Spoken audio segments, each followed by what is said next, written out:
Are narcissists capable of loving another person?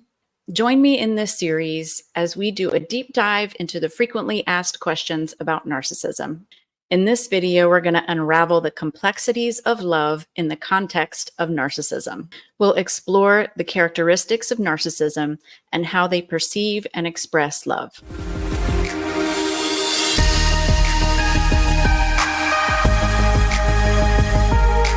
Well, hello and welcome back to another episode of Holistic Healing Network. I am your hostess, Leah Petrucci. I'm a licensed mental health counselor and a holistic health and spiritual wellness coach, as well as a narcissistic recovery coach.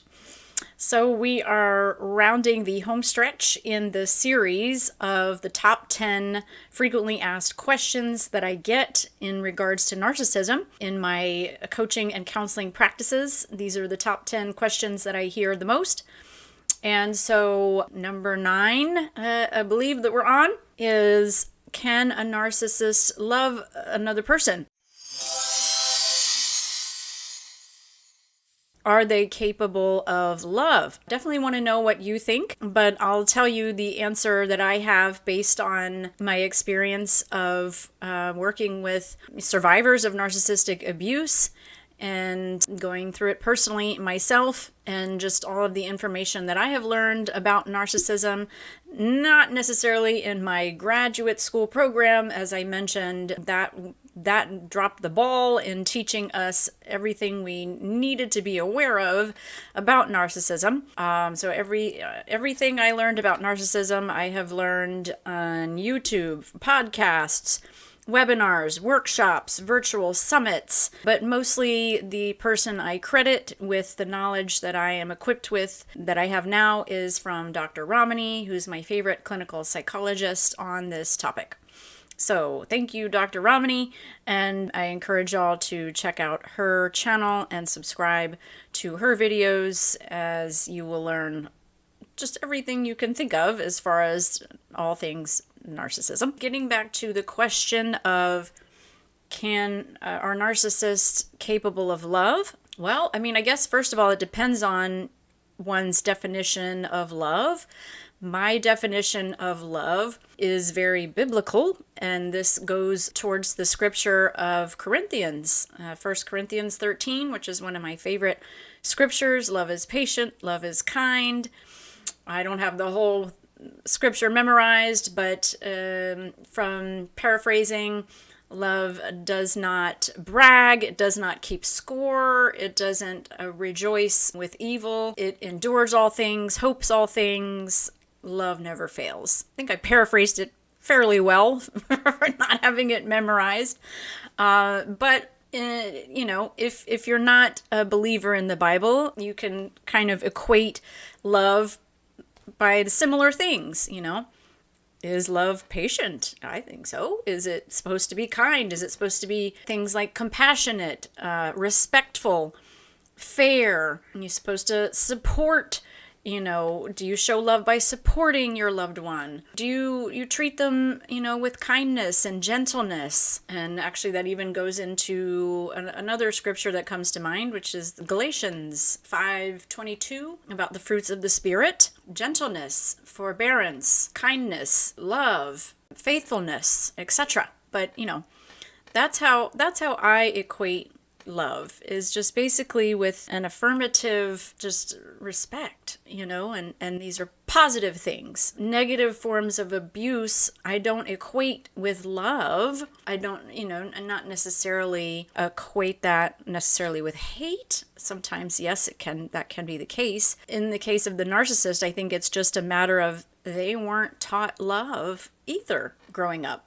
They were not shown true love by their parents, by their caregivers, by their family system. Therefore, they don't know how to show love, true unconditional love, to another human being.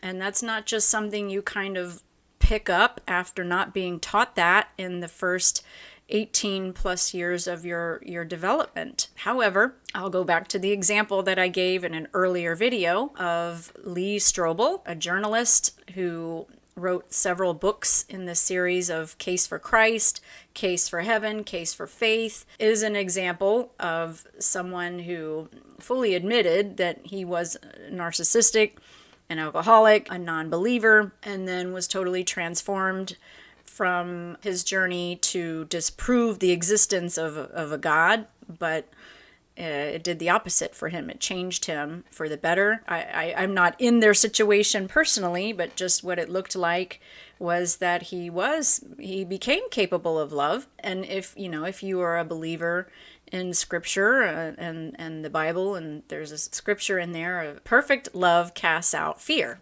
All fear. So in other words, love conquers all. That's love endures all. That's the Corinthians scripture. So, perhaps with love, anything is possible. I'd love to know y'all's thoughts on this subject. Can a narcissist learn to love? Can they learn empathy? And that's also been argued as well, that a narcissistic person can't really understand or learn how to empathize if they were not shown that growing up or programmed with those virtues growing up. Maybe that's a possibility.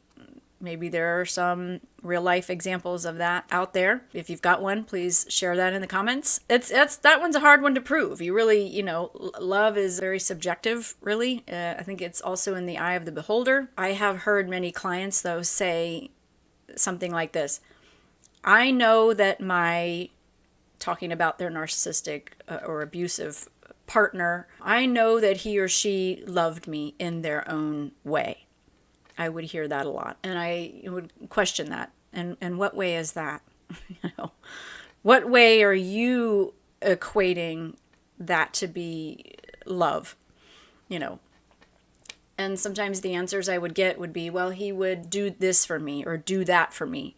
So they usually equated that love with acts of service, which is one of the 5 love languages, acts of service. Typically, narcissistic people their love language tends to be either acts of service or gift giving. That's how they show love, and that's how they like to typically receive love. They like to have other people do acts of service for them, or they love to receive that validation, the affirmation.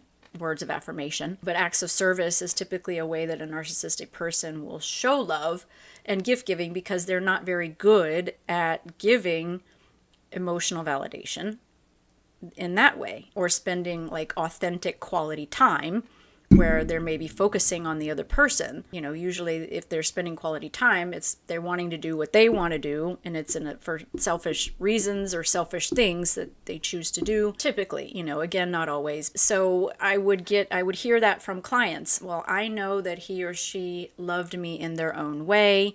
And when I asked what way was that, they did A, B, and C for me. But yet they would be very abusive verbally and emotionally, and not be supportive, and be critical and belittling and cruel. I would have a hard time, me personally, believing that someone loved me if they treated me in such a way that was verbally, emotionally abusive, but yet they came home and brought me flowers, I wouldn't equate that as love. I guess it also depends on the person's preference of love language. Again, what are your thoughts? We're in the home stretch. I don't know what the last question is, because I only came up with 9 apparently. So the 10th one is going to be a surprise. So stay tuned. Again, if you like this content, give this video a thumbs up. Share the video with loved ones who could benefit from this information. Comment any feedback or questions in the comment section, and subscribe to my channel. Hit that notification bell so you don't miss any upcoming videos, and I appreciate your support. See you soon. Well, thanks for watching another episode of Holistic Healing Network. If you're in need of further counseling or coaching, I have 2 opportunities for you. I work one-on-one with adults depending on where you live. I implement multiple areas of specialization involving holistic healing for the mind, body, spirit, and relationships. I also offer a supportive group community program specifically for single women, whether you're divorced, whether you're separated from your spouse, or whether you've never been married, but you're seeking holistic healing in a supportive community setting as they break toxic patterns of choosing unhealthy partners in relationships. as well as focus on prioritizing self-care in health and wellness. I will include links in the description of the video for how you can work with me either individually or in a group setting. Thanks for watching Holistic Healing Network, and I'll see you in the next video.